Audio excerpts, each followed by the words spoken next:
Hello students, so welcome back in this mining Chhattisgarh mining officer series. ये आप लोगों का लास्ट लेक्चर है। इससे पहले वाले लेक्चर में हम लोगों ने अप टू 90 क्वेश्चन तक देख लिया था। इसके आगे हम लोग कोई दूसरा क्वेश्चन स्टार्ट करेंगे, मतलब क्वेश्चन पेपर स्टार्ट करेंगे। आई होप इसमें हम लोग पूरे जो 91 to 100 क्वेश्चन है उनको डिटेल में डिस्कस करेंगे। So start. अगर आप कोई सा भी स्टेट पीसीएस वाले एग्ज़ाम दे रहे हैं ना, जो जियोलॉजी से रिलेटेड है, उनके लिए आपके पक्का हेल्पफुल हो गया। जितने भी हमने पीवाईक्यू या फिर अलग अलग स्टेट वाइज देख रहे हैं, जैसे हमने पहले पीवाईक्यू में आपके 40 लेक्चर्स तक हैं, उसके बाद में आपका ये छत्तीसगढ़ वाला एक पूरा डाला हुआ है लेक्चर।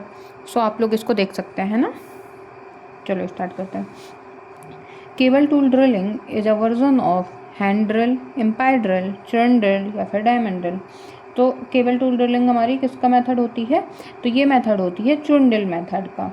इसमें होता क्या है, एक हैवी बिट होता है, वो सस्पेंड रहता है फ्रॉम अ केबल, और रिपीटेडली वो राइज होता है फिर ड्रॉप होता है। इस तरीके से राइज ड्रॉप इस तरह होने की वजह से क्या होगा, वो हैमरिंग इफेक्ट शो करता है रिपीटेडली, जिससे जो बिट है वो राइज और ड्रॉप करके क्रश करती है रॉक को ना। और यही रिपीटेड इम्पैक्ट जो होता है ये क्रश करता है या फिर पल्वराइज करता है रॉक को, और इसको हम बोलते हैं चर्न ड्रिलिंग मेथड। तो जब भी आप कहीं पर केबल टूल ड्रिलिंग देखोगे तो वही है आपकी चर्न ड्रिलिंग, और इसको ही हम बोलते हैं परकुशन ड्रिलिंग।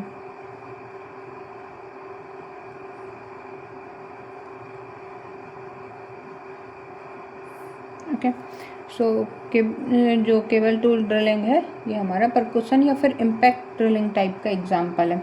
अदर ऑप्शन अगर हम देखें तो हैंड ड्रिल हमारा फर्स्ट ऑप्शन दिया गया। हैंड ड्रिल क्या है, अगर आपने कहीं पे देखा हो ना, विलेज साइड में क्या करते थे, हाथों से ही वो करते हैं, डग करने का कोशिश करते हैं। उसमें क्या होता है, सेलो होल होता है, स्मॉल स्केल का वर्क होता है, मैनुअली आप कितना ही कर लोगे, और सॉफ्ट मटेरियल में वो वर्क हो पाता है। जैसे ही हार्ड रॉक टेरेन आती है, हार्ड रॉक में आपका हैंड ड्रिल काम ही नहीं करता है।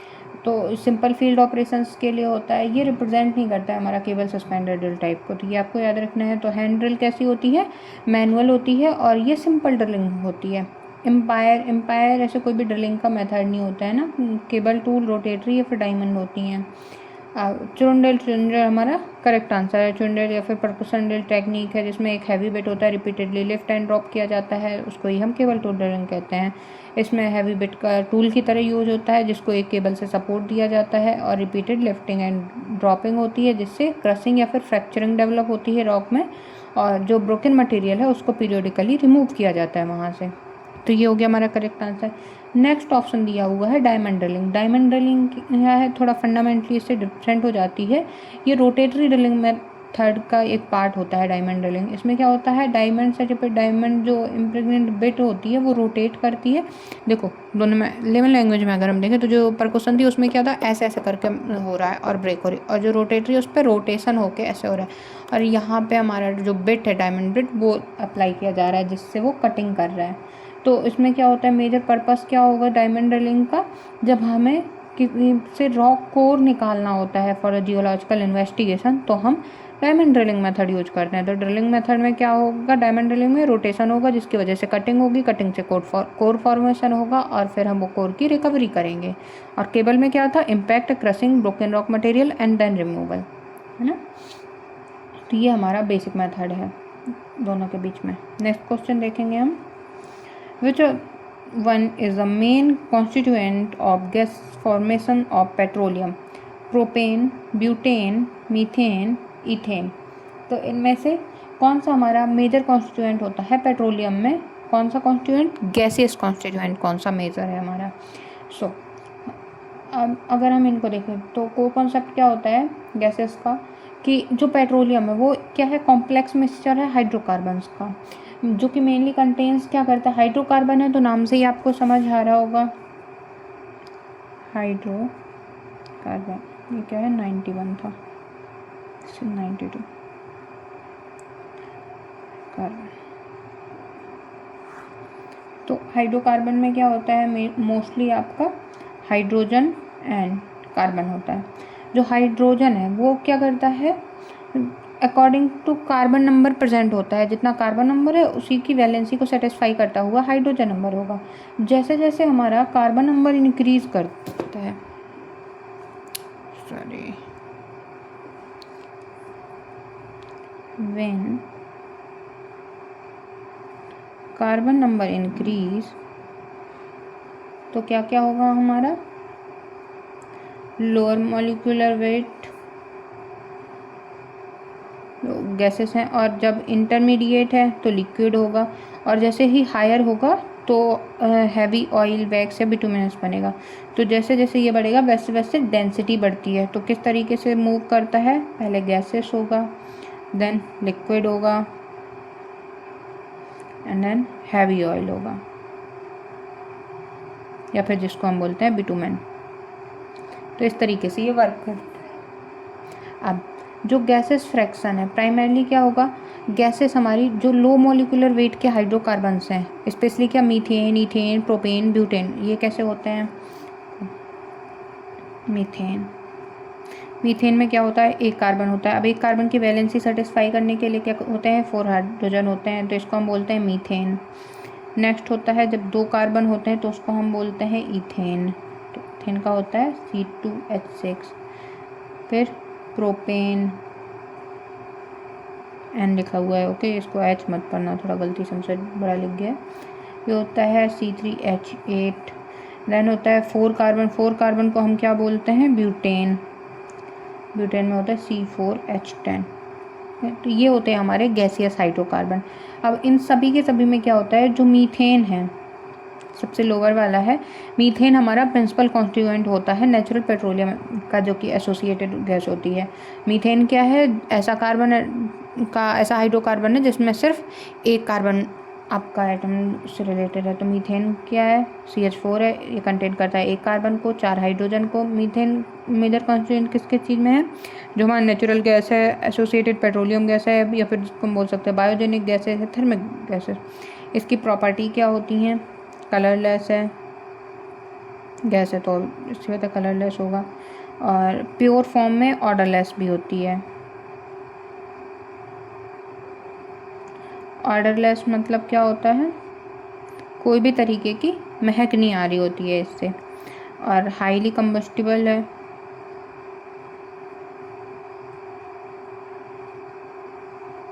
कंबस्टिबल मीन्स ज्वलनशील है, नहीं, और क्या है, गैसियस स्टेट में होती है eight normal temperature and pressure.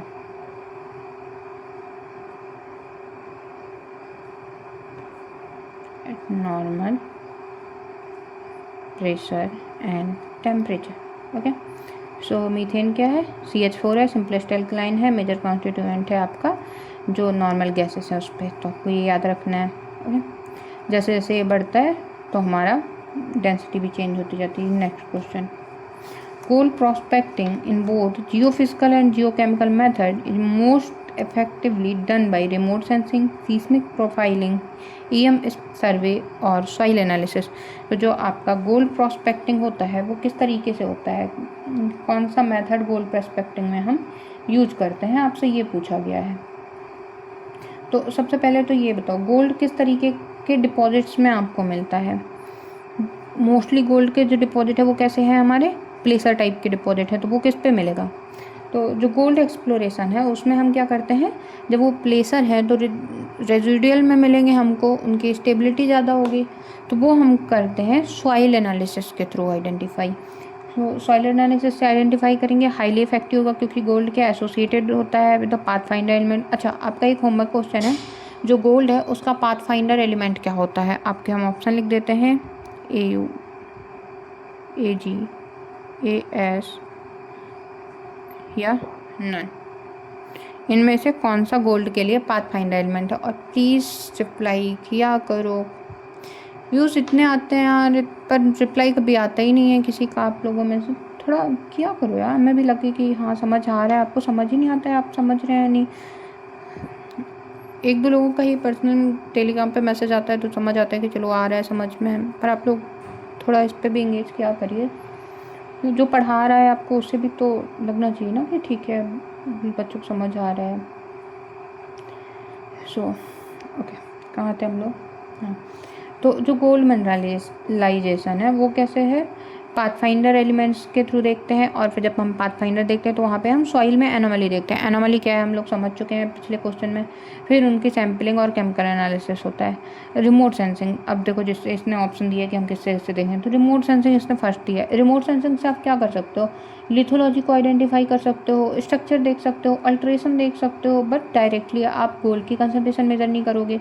Soil profile जो दूसरा है, तो सीस्मिक प्रोफाइलिंग, सॉरी तो लास्ट दिया है, तो उसमें क्या होगा? प्राइमरी आप जियोफिजिकल मेथड यूज करेंगे जो कि यूजफुल है सब सरफेस स्ट्रक्चर के लिए, पर डायरेक्ट आपका जो गोल्ड डिटेक्शन है उसके लिए नहीं है। ईएम सर्वे, इलेक्ट्रोमैग्नेटिक सर्वे, तो जियोफिजिकल मेथड है यूजफुल होते हैं पर्टिकुलरली कंडक्टिव मिनरलाइजेशन के लिए। नेटिव गोल्ड क्या होता है आपका? रिलेटिवली क्या है, मतलब रिलायबली डिटेक्ट नहीं कर सकते हैं ना आप उसको, जो नेटिव गोल्ड होता है, क्योंकि इन्वायरमेंट में गोल्ड किस तरीके से मिलता है आपको? नेटिव फॉर्म में मिलता है, तो वो नहीं होगा। और जब आप सॉइल का एनालिसिस करोगे, जियोकेमिकल प्रोस्पेक्टिंग मेथड आप अप्लाई करोगे सॉइल में, तो क्या होगा? आप डायरेक्टली डिटेक्ट कर सकते हैं गोल्ड को, जो कि इसके पाथफाइंडर एलिमेंट्स की एनोमली के साथ में एसोसिएटेड होता है। तो हमारा गोल्ड के लिए कौन सा मेथड सुटेबल होता है? सॉइल एनालिसिस मेथड सुटेबल होता है। नेक्स्ट क्वेश्चन नंबर है हमारा 94। In seismic refraction method the radiation shock wave are picked up by thermometer, cohesive soil, wave boy और जियोफोन। इनमें से किस इंस्ट्रूमेंट के थ्रू, जब भी आप सीस्मिक रिफ्रैक्शन मेथड्स को करते हैं तो वो किस इंस्ट्रूमेंट के थ्रू आप रिकॉर्ड करते हैं, ये पूछा गया है इस पर। सो सीस्मिक रिफ्रैक्शन क्या है आपका? क्वेश्चन नंबर ये हमारा कौन सा है? 94। सीस्मिक रिफ्रैक्शन ये है क्या? सीस्मिक रिफ्रैक्शन आपका एक जियोफिजिकल एक्सप्लोरेशन मेथड है जो यूज किया जाता है टू इन्वेस्टिगेट सब सरफेस जो आपका मटेरियल है। किसकी हेल्प से आप करते हो? With the help of seismic wave, जो कि ट्रैवल करती हैं through the different geological layers, है ना। सो ये हमारा जियोफिजिकल मेथड है, बोल सकते हैं। जो फिजिकल मेथड है आपका, ये किस तरीके से होता है? एक आपका सीस्मिक सोर्स है जिससे सीस्मिक वेव जा रही होंगी, और फिर वो सीस्मिक वेव ट्रैवल करती हैं through the earth surface.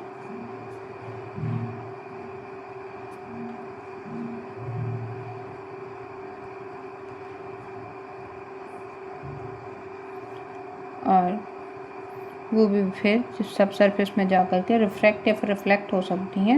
Refraction method है तो हम लोग रिफ्रैक्टेड वेव ही बोलेंगे यहाँ पे।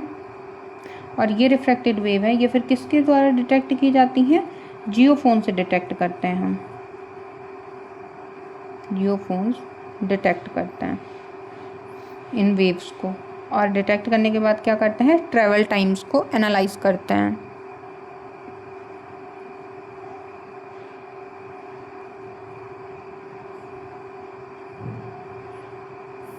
Analyse travel time, okay. तो ये हमारा मैकेनिज्म होता है जो सीस्मिक रिफ्रैक्शन का है। तो सीस्मिक वेव आपकी किससे डिटेक्ट होती हैं? सीस्मिक वेव डिटेक्ट होती हैं with the help of JioPhone. हम ऐसे करते हैं कि सपोज आपके पास में कोई भी दो लेयर्स हैं, जिसमें से एक में सीस्मिक वेलोसिटी लो है, दूसरे में हाई है, लेयर 2 में। तो जब सीस्मिक वेव हमारी रीच करेगी बाउंड्री पे बिटवीन दीज टू लेयर्स, तो क्या होगा? एक सुटेबल एंगल बनेगा, और जो वेव ट्रैवल कर रही है अलॉन्ग दिस इंटरफेस, ये क्रिटिकली रिफ्रैक्ट हो जाएगी, और वो रिफ्रैक्टेड वेव रिटर्न होगी सरफेस की तरफ, जहाँ पे उस वेव को डिटेक्ट कर लेंगे हम जियोफोन के थ्रू, ओके। तो ये होता है। जियोफोन क्या है? इसलिए हम बोल सकते हैं कि सीस्मिक सेंसर है जो यूज होता है to detect ground water vibration, जो कि कॉज करती हैं seismic wave, okay. So I hope आपको जियोफोन का समझ आ गया होगा, है ना। ये ट्रैवल टाइम भी निकालता है, सीस्मिक वेलोसिटी को एस्टिमेट करने में हेल्प मिलता है। ट्रैवल टाइम्स की वजह से डेप्थ ऑफ सब सरफेस लेयर पता करते हैं, लेयर्स बाउंड्रीज पता कर सकते हैं, जियोलॉजिकल स्ट्रक्चर्स को पता कर सकते हैं, इन सब में यूज होता है। थर्मोमीटर आपका एक ऑप्शन दिया हुआ, थर्मोमीटर तो टेम्परेचर करता है। कोहेसिव सॉइल क्लासिफिकेशन है डिस्क्राइबिंग सॉइल पार्टिकल्स को, जैसे क्ले, सिल्टी क्ले, इस तरीके से। कोहेसिव बॉय ये कोई भी स्टैंडर्ड इंस्ट्रूमेंट नहीं है, ये बस आपको डिस्ट्रैक्ट करने के लिए ऑप्शन दिया हुआ है इसमें, ओके, तो सीस्मिक रिफ्रैक्शन आता है या सीस्मिक रिफ्लेक्शन आता है, दोनों में ही हम जियोफोन का यूज करते हैं। ओके, सो आई होप आपको ये क्वेश्चन क्लियर होगा। Next question, the commonly use geophysical method for site exploration is electrical resistivity, magnetic method, gravitational method या फिर नॉन ऑफ द अबव। सो जो साइट एक्सप्लोरेशन है उसका मतलब क्या होता है? सबसे पहले तो साइट एक्सप्लोरेशन का मतलब होता है investigating the subsurface condition for a particular location before activate such as. जैसे आप क्या करते हैं, कंस्ट्रक्शन करते हैं बिल्डिंग्स की या फिर dam, bridge, tunnel, road, foundation या फिर ग्राउंड वाटर की इन्वेस्टिगेशन करते हैं। तो ये सारे ऑब्जेक्टिव्स को डिटरमाइन करने हैं तो क्या करते हैं आप, डेप्थ ऑफ बेड रॉक देखते हैं, थिकनेस देखते हैं सॉइल की, कैसा वेदर्ड जोन है, वाटर टेबल कहाँ पर लाई कर रहा है, फ्रैक्चर जोन कहाँ पर हैं, कैविटीज़ कहाँ पर हैं, जियोलॉजिकल बाउंड्रीज कहाँ पर हैं। तो इस तरह की जो सैलो सब सरफेस साइट इन्वेस्टिगेशन है वो हम किससे करते हैं, वो हम करते हैं with the help of electrical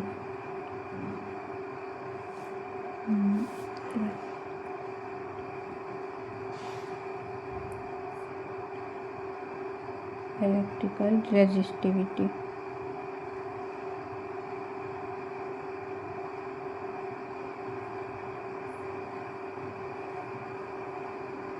okay, so उसको हम अपोज करते हैं फ्लो, किस तरीके से हमारा जो फ्लो है उसकी डायरेक्शन कैसी है, सर्कुलेशन कैसा है। क्ले है तो जनरली लो रेजिस्टिविटी होगा, फ्रेश मैसिव रॉक है तो हाई रेजिस्टिविटी है, वाटर सेचुरेटेड मटेरियल है तो लो रेजिस्टिविटी होगी कंपेयर टू ड्राई सॉइल। इस तरीके से आपसे कई बार क्वेश्चन में ना कंडीशंस दे के पूछता है कि अगर क्ले है तो वहाँ पर रेजिस्टिविटी की वैल्यू कैसी होगी। तो आपको याद रखना है, एक बार हम आपको लिख भी देते हैं, क्ले में रेजिस्टिविटी वैल्यू जनरली लो होगी। अगर कोई फ्रेश मैसिव रॉक है, मैसिव मतलब वेदर्ड नहीं हो रखी है, तो फ्रेश मैसिव रॉक, इस पर भी जो रेजिस्टिविटी की वैल्यू है ये लो होगी। वाटर सेचुरेटेड मटेरियल है उस पर भी ड्राई के कंपैरिजन में अपनी लोअर साइड पे ही होगी। तो ये वेरिएशन है, ये आइडेंटिफाई करने में हेल्प करता है हमारे सब सरफेस मटेरियल को। इसमें हम करंट इलेक्ट्रोड जो कि इंट्रोड्यूस करने के लिए करंट को यूज करते हैं एंड पोटेंशियल इलेक्ट्रोड यूज करते हैं टू मेजर पोटेंशियल डिफरेंस। और कॉमन रेजिस्टिविटी जो टेक्निक होती हैं वो क्या होती हैं, वर्टिकल इलेक्ट्रिकल साउंडिंग होती है जिसको हम VES बोलते हैं, तो और दूसरी होती है इलेक्ट्रिकल रेजिस्टिविटी प्रोफाइलिंग जिसमें हम लेटरल चेंजेस को देखते हैं ना। तो ये हो गया। आपसे अगर कोई पूछता है मेजर एडवांटेज क्या है इलेक्ट्रिकल रेजिस्टिविटी मेथड के, तो वो होंगे relatively simple field operation, non destructive, suitable होगा फॉर सेल्फ इन्वेस्टिगेशन, आइडेंटिफाई हो सकता है विद द वेरिएशन इन सब सरफेस मेथड, यूजफुल होगा for the ground water and engineering geology. Okay, तो जब भी हमारा साइट सिलेक्ट करना होता है तो हम सबसे पहले क्या कर रहे हैं, इलेक्ट्रिकल रेजिस्टिविटी करते हैं। देखो नेक्स्ट इस पे दिया हुआ है मैग्नेटिक मेथड। जो मैग्नेटिक मेथड है वो मेजर क्या करता है, अर्थ की मैग्नेटिक फील्ड की वजह से जो डिफरेंस होता है मैग्नेटिक प्रॉपर्टीज़ में सब सरफेस में उसको करता है। तो ये पर्टिकुलरली किसके लिए यूज होता है, जो मैग्नेटिक और एक्सप्लोरेशन है, मैपिंग है इग्नियस रॉकी, जियोलॉजिकल स्ट्रक्चर्स में भी कई बार यूज होता है, रीजनल जियोलॉजिकल मैपिंग में यूज होगा इस तरीके से। बट जो मैग्नेटिक सर्वे है वो जनरली मोर इम्पॉर्टेंट होता है for mineral exploration and geological mapping compare to जो routine shallow engineering site investigation है वो, उनके लिए हम क्या कर रहे हैं, साइट एक्सप्लोरेशन के लिए मेथड ढूंढ रहे हैं। नेक्स्ट है ग्रेविटेशनल मेथड। ग्रेविटेशनल में क्या होता है, ग्रेविटी का मेजरमेंट होता है, जो अर्थ की ग्रेविटेशनल फील्ड है वो किस तरीके से डिफरेंस कॉज करती है सब सरफेस डेंसिटी में, उसको हम देखते हैं। तो ये किस में यूज होता है, basin mapping, large scale geological survey, salt dome, mineral exploration, regional investigation में होता है। ग्रेविटी सर्वे किस लिए सुटेबल हो गया, तो आपका रीजनल और लार्ज स्केल जो सब सरफेस इन्वेस्टिगेशन है उसके लिए है, कंपेयर टू जो सैलो साइट एक्सप्लोरेशन नन तो होगा नहीं क्योंकि इलेक्ट्रिकल हमारा कॉमन मेथड है। ओके, सो आई होप आपको ये भी समझ आ गया। Next, drilling process is employed in mining and geological work for prospecting, blasting and exploration for development exploration और ऑल। तो जो ड्रिलिंग प्रोसेस है, ड्रिलिंग प्रोसेस किसके लिए आपकी यूज की जाती है, तो अप्लीकेशन ऑफ ड्रिलिंग से इस पर पूछा गया। ड्रिलिंग क्या होती है, जो आप कोरबिट वगैरह निकालते हैं। सो हमारी जो ड्रिलिंग है वो किसके लिए यूज होती है, हम अगर देखें ड्रिलिंग, एक तो यूज होती है for the prospecting and exploration. Next mine development, fourth blasting and exploration.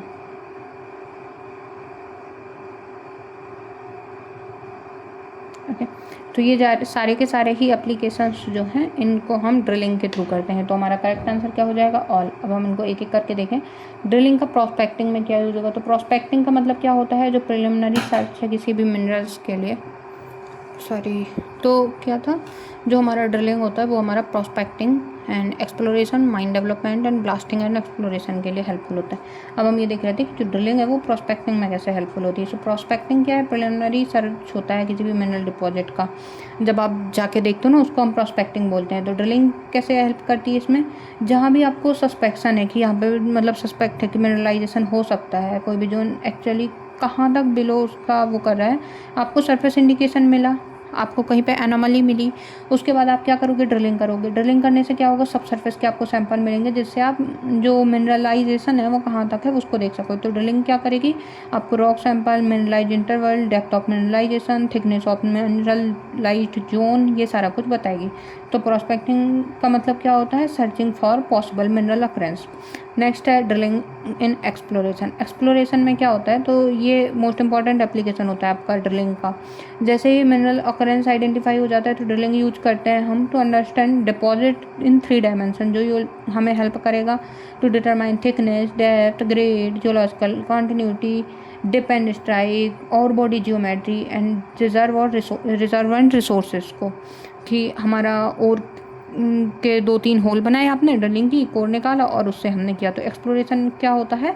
Define the sub surface और body. Next mine development. Mine development में हम क्या करते हैं? अब आपने ये पता कर लिया कि श्योर शॉट यहाँ पे हमारा ओर है, ये भी देख लिया कि ओर का जो प्रॉक्सिमिटी है, जो डेप्थ है, उसकी जो बेडिंग है वो कितना है, उसका डेवलपमेंट कैसा है। उसके बाद आपको देखना है कि डेवलपमेंट कैसे कर सकते हैं उस माइन का। उसमें भी हमारा जो ड्रिलिंग है वो हेल्पफुल होता है, वो डेवलप करता है। ड्रिलिंग आपका प्रिपेयर करेगा एक्चुअल एक्सट्रैक्शन के लिए जो है, उसमें हम उसको ऐसे यूज कर सकते हैं कि किस तरीके से अंडरग्राउंड वर्किंग होगी, जो डेवलपमेंट करने होल्स के किस तरीके से बनाएंगे वो भी हमारा हेल्पफुल होता है। माइंस ओपनिंग कैसी बनानी है उसके लिए, और ग्राउंड कंडीशन कैसी है, अंडरग्राउंड कंडीशन, अगर आप नीचे जा रहे हो तो वहाँ पे ऑक्सीजन का फ्लो कैसा रहेगा, क्या नहीं रहेगा, वो सारी चीज़ें भी आपको देखनी है, तो उसके लिए भी हो गया। नेक्स्ट है ब्लास्टिंग एंड एक्सप्लोरेशन। उसमें क्या होता है? जैसे जो पन्ना वाली माइनिंग है वहाँ पे आपका ओपन कास्ट माइनिंग होती है। देखिए, अगर कभी हम पन्ना डायमंड माइंस जाते हैं तो आपको दिखा देंगे कि वैसा गए हुए हैं, बट रिकॉर्डेड फॉर्म में नहीं हमारे पास। अगर अब हम कभी भी एनएमडीसी साइड जाते हैं तो हम आपको ज़रूर दिखाएंगे वहाँ पे किस तरीके से होती है, अगर वीडियो बनाने की परमिशन है, वो होती है वहाँ पे परमिशन। सो क्या होता है उसमें, आप छोटे छोटे ड्रिलिंग करके वहाँ पे होल बनाते हैं, उस पर लोड करते हैं हम एक्सप्लोसिव मटेरियल को, देन ब्लास्ट करते हैं, तो जो रॉक फ्रेगमेंट है वो निकल जाते हैं और एक्सकेवेट हो जाता है हॉल वहाँ पर। इस तरीके से हम माइनिंग में करते हैं। तो जो हार्ड रॉक माइनिंग है उसमें हम ब्लास्टिंग में भी यूज़ करते हैं। तो क्या हो गया, हम सारी की सारी ये जो मेथड्स हैं उनमें हम ड्रिलिंग का यूज़ करते हैं। तो क्या हो गया, प्रोस्पेक्टिंग में भी हो गया, ब्लास्टिंग में भी हो गया, एक्सप्लोरेशन में हो गया। तो हमारा करेक्ट आंसर क्या हो जाएगा? All of the above. Okay, so ये हमारे यहाँ तक के क्वेश्चन कंप्लीट हो गए। ओके, नेक्स्ट क्वेश्चन अगर हम देखें, ये आपके इस पेपर के आंसर की है, जो ऑफिशियल आंसर की थी। Next, geochemical prospecting is concern primarily with examination of rocks, water, ये वाटर लिखा हुआ है, water and rocks, water, rocks and gases, या फिर rocks only. Sorry, B option ही है, ए ऑप्शन है आपका rocks, water and gases, B है रॉक्स एंड वाटर, सी है रॉक्स एंड गैसेस, और डी है रॉक्स ओनली। तो जो जियोकेमिकल प्रोस्पेक्टिंग होती है वो किससे कंसर्न होती है? प्राइमरली वो कंसर्न होता है रॉक्स, वाटर एंड गैसेस से। ओके, जो कोर कॉन्सेप्ट है जियोकेमिकल प्रोस्पेक्टिंग का वो क्या होता है? Search for mineral deposits by studying chemical composition and distribution of element. किस तरीके का केमिकल कंपोजिशन है और किस तरीके का मिनरल डिस्ट्रीब्यूशन है उसको देखते हैं। सो मिनरल डिपॉजिट क्या करता है? रिलीज करता है डिस्पर्स्ड एलिमेंट्स को एंड केमिकल एनोमली जो डेवलप होती है उसको, और एनोमली हेल्प करती है टू लोकेट द डिपॉजिट। कहीं पर आपका मिनरल डिपॉजिट है, वहाँ पर कोई एलिमेंट है वो डिस्पर्स हो रहा होगा, वो डिस्पर्स एनिमल की वजह से यार हर बार एनिमल, देखो जितनी बार भी एनिमल बोल रहे हैं यार, एलिमेंट है, ठीक है, वो हो जाता है कभी कभी ऐसा। तो जो डिस्पर्स एलिमेंट है वो एलिमेंट की वजह से क्या होगा, आपका केमिकल अनोमली डेवलप होगी और वो अनोमली हेल्प करेगी to locate the deposit. Geochemical exploration therefore क्या करते हैं, हम उस पर एग्जामिन करते हैं डिफरेंट नेचुरल मटेरियल को, और वो किस तरीके का एक जियो केमिकल सिग्नेचर कैरी करता है। जैसे आपने रिमोट सेंसिंग में देखा था ना स्पेक्ट्रल सिग्नेचर, उसी तरीके से हर एक मिनरल आपका जियो केमिकल सिग्नेचर्स को भी रखता है ना। तो वो कैसा है, जियो केमिकल एक्सप्लोरेशन इसलिए क्या एग्जामिन करते हैं हम, डिफरेंट नेचुरल मटेरियल कैसा है, उसका सिग्नेचर कैसा है, और ये हम किन किन चीज़ों से निकालते हैं, रॉक से, वाटर से, गैसेस से। तो ये तीनों ही एनोमलस कंसनट्रेशन को एसोसिएट कर सकते हैं। जैसे रॉक का देखें अगर हम, तो रॉक तो हमारा डायरेक्टली सैम्पल किए जाते हैं एंड एनालाइज किए जाते हैं, जिससे हम एलिमेंटल कंसनट्रेशन पता चलती है उनकी। जैसे हम during concentration copper, lead, zinc, gold, uranium, molybdenum, ये सारा कुछ देखते हैं ना। तो अनयूजुअल जो हाई कंसनट्रेशन होती है कंपेयर टू नेचुरल रीजनल जो बैकग्राउंड वैल्यू है, वो इंडिकेट क्या करती है, जियोकेमिकल एनोमलीज को। वो हो गया। वाटर में क्या होता है, डिजॉल्व एलिमेंट होते हैं जो कि हमें पीपीएम में निकाल रहे होते हैं, copper, zinc, uranium, arsenic, molybdenum, ये सारा कुछ। अगर हम ग्राउंड वाटर की जब सैम्पलिंग कर रहे हैं और उसमें जो केमिकल एनोमली है वो आती है, तो वो भी पॉसिबल मिनरलाइजेशन होता है अप स्ट्रीम या फिर अप ग्रेडियंट जो डायरेक्शन है उस साइड पे। गैस जियोकेमिस्ट्री, कुछ ऐसे जियोकेमिकल डिपॉजिट्स हैं जो प्रोड्यूस करते हैं फिर गैसियस कंपाउंड को रिलीज़ करते हैं माइग्रेट करने के लिए सरफेस में। जैसे गैस कहाँ पर हमारी इंपॉर्टेंट होती है, मोस्टली जो पेट्रोलियम एक्सप्लोरेशन है, हाइड्रोकार्बन प्रोस्पेक्टिंग है, एंड कुछ मिनरल एक्सप्लोरेशन एलिमेंट में भी होती है। तो जो मीथेन, ईथेन, प्रोपेन, ये सारा कुछ है उनमें, एंड रेडॉन भी होती है कुछ मिनरल डिपॉजिट्स के एक्सप्लोरेशन में हमारी जो हेल्पफुल होती है ना। रेडॉन आई थिंक यूरेनियम में होती है आपकी। सो हमारा जो करेक्ट आंसर क्या हो जाएगा कि रॉक, वाटर एंड गैसेस तीनों ही हमारी करेक्ट होती हैं जब हम मिनरल प्रोस्पेक्टिंग करते हैं। सो आई होप को समझ आ गया होगा। नेक्स्ट क्वेश्चन है, what is the indicator of pollution in water? Amount of oxygen, biological oxygen demand, hydrogen and nitrogen. So what is indicator of pollution in water? जब आप water quality देखते हो किसी भी जगह पे, किसी भी लोकेशन पे, तो इनमें से किसकी वैल्यू हाई होती है, तो आप ये बोलते हो कि वाटर यहाँ पर पॉल्यूटेंट है या पॉल्यूशन हो गया है उस पर। तो जो बीओडी होता है, बीओडी बायोलॉजिकल ऑक्सीजन डिमांड, जो है आपका बीओडी, उसकी साथ में माइक्रो ऑर्गेनिज्म जो है या फिर जो भी बायोलॉजिकली डिकम्पोज होने वाला है, बायोडिग्रेडेबल ऑर्गेनिक मैटर है, वो कितना प्रेजेंट है वाटर में, उसकी कंसंट्रेशन को देखते हैं हम with the help of BOD. और यही हमारा क्या होता है, एक मानक होता है किस तरीके से आपका वहाँ पर वाटर पॉल्यूशन है ना। तो सिंपल आइडिया क्या हो जाएगा, मोर ऑर्गेनिक पॉल्यूशन है जो, तो मोर माइक्रो ऑर्गेनिज्म का वर्क होगा डिकम्पोज करने में, और ज़्यादा से ज़्यादा ऑक्सीजन कंज्यूम होगी। और जब ज़्यादा ऑक्सीजन कंज्यूम हो जाएगी तो हायर बीओडी होगा। हायर बीओडी का मतलब क्या होता है, ग्रेटर ऑर्गेनिक पॉल्यूशन। तो आपको हमेशा याद रखना है। देख के कैसा लगता है, बीओडी मतलब अच्छी चीज़ होगी, कुछ ऑक्सीजन है, बट ये आपका बहुत ख़राब होता है। तो अगर बहुत ज़्यादा बीओडी है तो हमारा ऑर्गेनिक पॉल्यूशन क्या होगा, उतना ही ज़्यादा होगा। अगर देखिए हम अगर क्लीन वाटर है, हम एक एग्जांपल अगर लें तो दो सैंपल करो, एक हमारा क्लीन वाटर का सैंपल है और एक आपका पॉल्यूटेड वाटर सैंपल। क्लीन में क्या है, ऑर्गेनिक मैटर,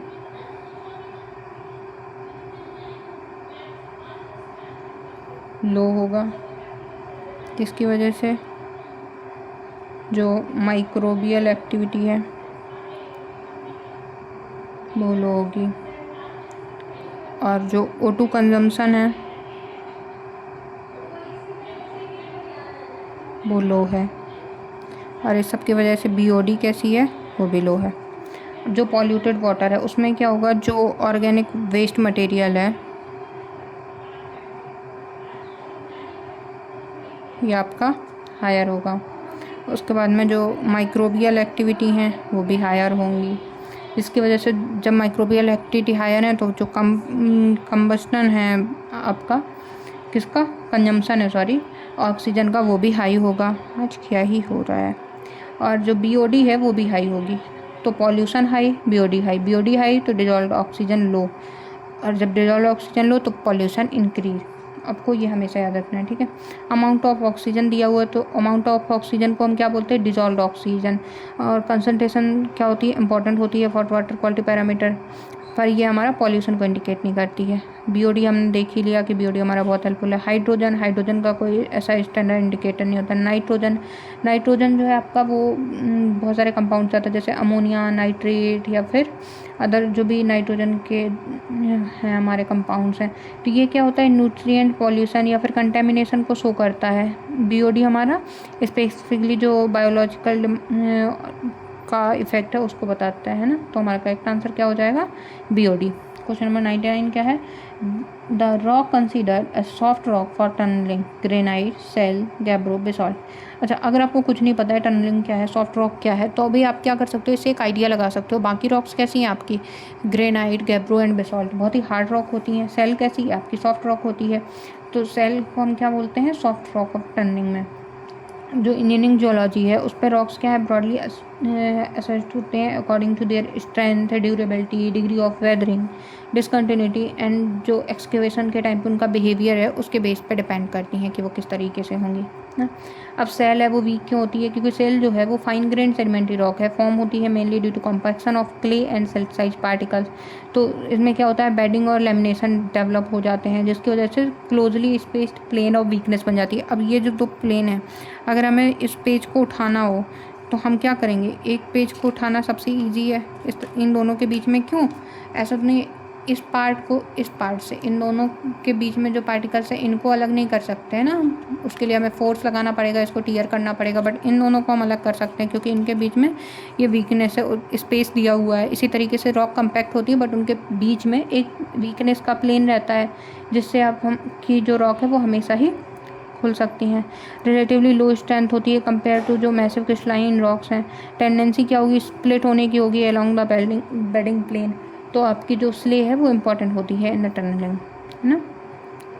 अब अगर सेल की आपकी वेडिंग इस तरीके से है तो ठीक है एक हद तक, अगर ऐसे सेल है तो क्या होगा, स्प्लिट हो जाएगा ये पार्ट, तो ये आपका उस पर प्रॉब्लम कॉज करती है, इससे इंस्टेबिलिटी होती है। ग्रेनाइट क्या है, कोर्स ग्रेन रॉक है, इग्नियस रॉक है, मैसिव होती है तो ये स्ट्रॉन्ग बिहेवियर शो करेगी, मैसिव है तो जनरली ड्यूरेबल होती है। फ्रैक्चर वेदर ग्रेनाइट नहीं हो, नहीं तो वो अलग तरीके से बिहेव करेगा, बाकी ग्रेनाइट आपका जनरली हार्ड रॉक होता है। सेल क्या है, फाइन ग्रेन है, क्लास्टिक सेडिमेंट्री रॉक्स हम लोगों ने देख लिया। इसमें बेंडिंग होती है, लेमिनेशन होती है, जिसकी वजह से वीकनेस होती है, स्ट्रांगली इन्फ्लुएंस होती है by the clay content, bending and degree of weathering से। जो इंजीनियरिंग सिग्निफिकेंस है वो क्या होता है, स्प्लिट हो सकती है along the bedding plane, slack होती है व्हेन एक्सपोज्ड होती है to water and lose strength after weathering, cause roof wall instability in tunneling. So shale क्या है हमारी, जनरली वीक रॉक है या फिर सॉफ्ट रॉक है। गैब्रो क्या होती है, coarse grain mafic igneous rock है जो कंपोस्ट होती है mainly pyroxene and plagioclase से। फ्रेश गैब्रो क्या होता है, generally strong, dense, massive and resistant to weathering. Okay, so ये हार्ड रॉक होगी। बेसॉल्ट क्या है, बेसॉल्ट भी fine grain mafic volcanic rock है। फ्रेश बेसॉल्ट है वो जनरली स्ट्रॉन्ग होता है एंड कॉम्पिटेंट होता है। हाउएवर जो बेसॉल्ट है वो कंटेन करता है joint, vesicles, flow structures and वेदर्स zone को। ओके, तो ये हमारी टनलिंग स्टेबिलिटी को कॉज कर सकते हैं। Next, which human activity does not impact the physical environment? Poverty, deforestation, overpopulation, burning fossil fuel.